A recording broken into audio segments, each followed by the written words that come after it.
धार जिले में डायनासोर जीवाश्म राष्ट्रीय उद्यान तथा डिंडोरी जिले में घुघुआ जीवाश्म राष्ट्रीय उद्यान का पुनर्नवीनीकरण कर महत्वपूर्ण पर्यटन केंद्र के रूप में विकसित किए जाएंगे।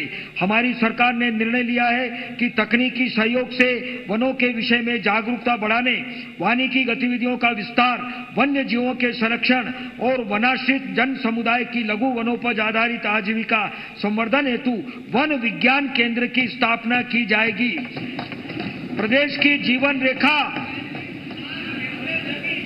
की जीवन रेखा मां नर्मदा के तटों के 10 किलोमीटर तक वन भूमि में पर्यावरण संरक्षण हेतु अविरल निर्मल नर्मदा योजना प्रस्तावित है। योजना अंतर्गत वन भूमि में पौधारोपण द्वारा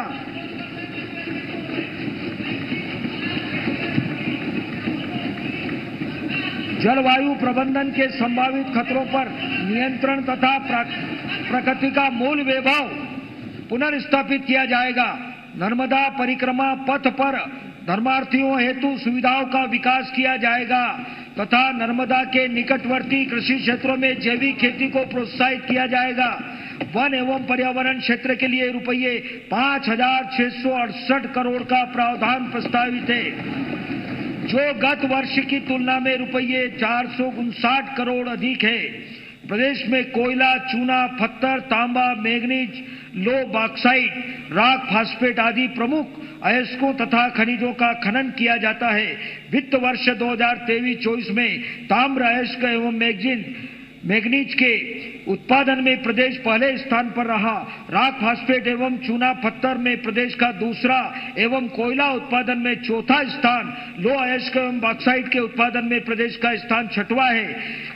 खनिजों में के संरक्षण, अन्वेषण व विधिमान्य नियमों के अंतर्गत खनिजों के दोहन पर सतत निगरानी रखी जा रही है। इससे प्रदेश की आय में वृद्धि तथा नए खनिज संपदा की खोज का मार्ग प्रशस्त हो रहा है। वर्तमान में प्रदेश में limestone, bauxite, graphite, copper, vanadium, tungsten, gold आदि के 32 अन्वेषण कार्य किए जा रहे हैं। शासकीय कार्यप्रणाली में नवाचार व सुधार। हमारी सरकार पारदर्शी, उत्तरदायी एवं तत्पर कार्यप्रणाली की सरकार है।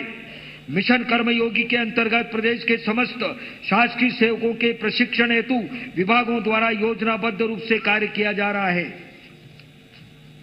शासकीय सेवा के एनपीएस अभिदाताओं को उनके अंशदान निवेश विकल्प को विस्तारित किया जाकर पेंशन फंड मैनेजर के चयन की अधिकारिता उपलब्ध कराई गई है। भारत सरकार द्वारा 1 अप्रैल 2025 से वैकल्पिक रूप से प्रारंभ की जा रही यूनिफाइड पेंशन योजना को प्रदेश में लागू किए जाने की प्रक्रिया पर विचार के लिए एक उच्च स्तरीय समिति गठित की जाएगी। सेवानिवृत्त होने पर पेंशन निर्धारण की ऑनलाइन प्रणाली के अंतर्गत पेपरलेस व्यवस्था लागू है। वर्तमान पेंशन निर्धारण प्रक्रिया को केंद्रीकृत तथा फेसलेस किया जाएगा, जिससे प्रदेश के किसी भी स्थान अथवा कार्यालय से सेवानिवृत्त कर्मचारी के पेंशन निर्धारण की कार्रवाई केंद्रीकृत कार्यालय में पदस्थ किसी भी अधिकारी द्वारा संपादित हो सकेगी। शासकीय सेवकों के लिए लागू होने वाले विभिन्न सेवा एवं वित्तीय नियम बहुत पुराने होने से उनके अनुप्रयोग में होने वाली कठिनाइयां एवं वर्तमान आवश्यकताओं के अनुरूप उनके अद्यतनीकरण का कार्य भी प्रारंभ कर दिया गया है। हमारी सरकार ने निर्णय लिया है कि शासकीय सेवकों को वर्तमान में देय भत्तों का पुनरीक्षण 1 अप्रैल 2025 से 7वां वेतनमान के सुसंगत स्तरों के अनुसार किया जाएगा। माननीय महोदय, मैं आपके माध्यम से प्रदेश के समस्त शासकीय, अर्ध शासकीय एवं स्वायत्त संस्थाओं में कार्यरत कर्मियों का आभार एवं धन्यवाद करना चाहूंगा कि शासन के सभी कार्यक्रमों एवं योजनाओं में उनका सराहनीय योगदान सदैव प्राप्त होता है। यह हमारी सरकार एवं कार्मिकों के मध्य विश्वास एवं समन्वय का अप्रतिम उदाहरण है। मुझे विश्वास है कि हम सभी मिलकर हमारे प्रदेश को ऐसा आदर्श प्रदेश बनाएंगे जो अन्य प्रदेशों के लिए प्रेरणादायक हो, आकर्षक का केंद्र हो एवं जो हमारे प्रदेश की योजनाएं एवं उनके सफल क्रियान्वयन की प्रक्रिया को जानने की उत्सुकता पैदा करे। कर प्रस्ताव गत वर्ष के बजट की तरह इस बजट में भी कोई नवीन कर अधिरोपित करने अथवा किसी भी कर की दर बढ़ाने का प्रस्ताव नहीं है। कर्ज कब घटेगा? कर तो नहीं लगा, कर्ज कब घटेगा ये भी तो बताएं। पुनरीक्षित अनुमान वर्ष 2024-25 वित्त वर्ष 2024-25 के पुनरीक्षित अनुमान के अनुसार कुल राजस्व प्राप्तियां रुपये 2,62,009 करोड़ तथा राजस्व व्यय रुपये 2,60,983 करोड़ अनुमानित है। राजस्व आधिक्य का पुनरीक्षित अनुमान रुपये 1,026 करोड़। माननीय प्रधानमंत्री जी के हम आभारी हैं कि केंद्रीय करों से हिस्सों के रूप में बजट अनुमान की तुलना में रुपये 5,267 करोड़ की राशि अधिक प्राप्त हुई। राजकोषीय घाटे का पुनरीक्षण अनुमान रुपये 62,434 करोड़ है, जो सकल राज्य घरेलू उत्पाद का 4.15% है, जिसमें भारत सरकार द्वारा पूंजीगत निवेश के लिए विशेष सहायता योजना में प्रदत्त ऋण तथा वर्ष 2021-22 से वर्ष 2023-24 की अनुपयोगी ऋण राशि शामिल है। बजट अनुमान वर्ष 2025-26 राजस्व प्राप्तियां वर्ष 2025-26 में कुल राजस्व प्राप्तियों का बजट अनुमान रुपये 2,90,879 करोड़ है। राजस्व प्राप्तियों में राज्य करों से प्राप्तियां रुपये 1,09,157 करोड़ तथा केंद्रीय करों में प्रदेश के हिस्से के अंतर्गत प्राप्तियां रुपये 1,11,662 करोड़ अनुमानित है। कर भिन्न राजस्व प्राप्तियां रुपये 21,399 करोड़ तथा केंद्र सरकार से सहायक अनुदान अंतर्गत प्राप्तियां रुपये 48,661 करोड़ अनुमानित है। वित्तीय वर्ष 2025-26 के लिए प्रदेश के स्वयं के कर राजस्व एवं गैर कर राजस्व में वर्ष 2024-25 के बजट अनुमान की तुलना में लगभग 6.4% अधिक होने का अनुमान है। राजस्व प्राप्तियों का वर्ष 2024-25 का बजट अनुमान रुपये 6,63,344 करोड़ रहा है, जिसमें रुपये 27,535 करोड़ की वृद्धि कर वर्ष 2025-26 के लिए रुपये 2,90,879 करोड़ का प्रावधान प्रस्तावित है। कुल व्यय वर्ष 2025-26 के लिए कुल विनियोग की राशि रुपये 4,21,032 करोड़, राजस्व व्यय रुपये 2,90,261 करोड़ तथा पूंजीगत परिव्यय रुपये 85,076 करोड़ प्रस्तावित है।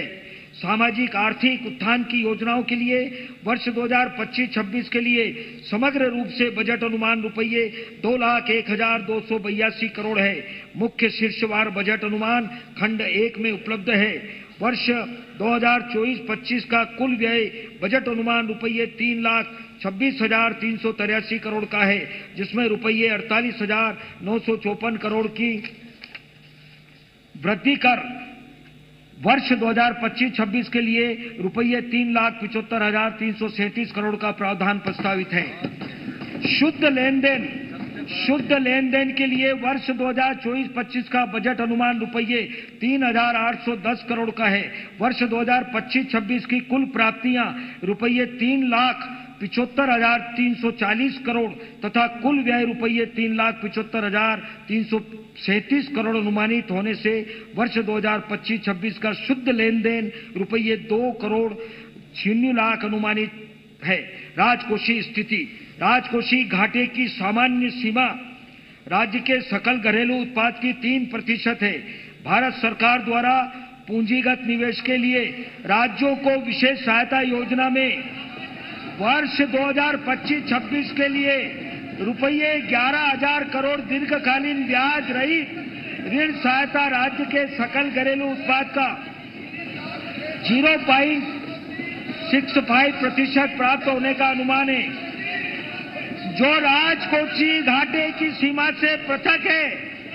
साथ ही भारत सरकार के दिशा निर्देशों के अनुसार वर्ष 2021-22 से वर्ष 2023-24 में राज्य द्वारा अनुपयोगी बोलने का मौका मिलेगा, के सकल आपको घरेलू बोलने का उत्पाद मौका मिलेगा बजट में। 1.01 वित्त मंत्री जी बोल रहे हैं। जो राजकोषीय उत्तरदायित्व एवं बजट प्रबंधन अधिनियम द्वारा निर्धारित सीमा के अलावा के कुछ रिकॉर्ड में नहीं आएगा का उपयोग वित्त वर्ष 2025-26 में किया जाना प्रस्तावित है।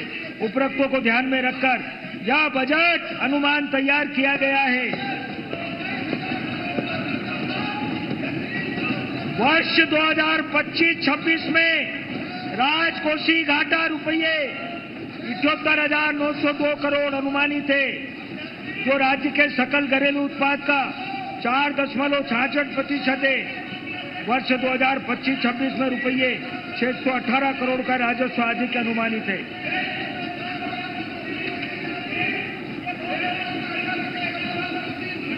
कृपया बैठिए, बयान मत करिए आप वरिष्ठ सदस्य।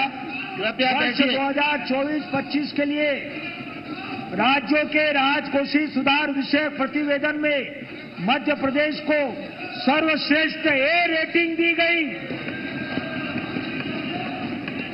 सुन लो,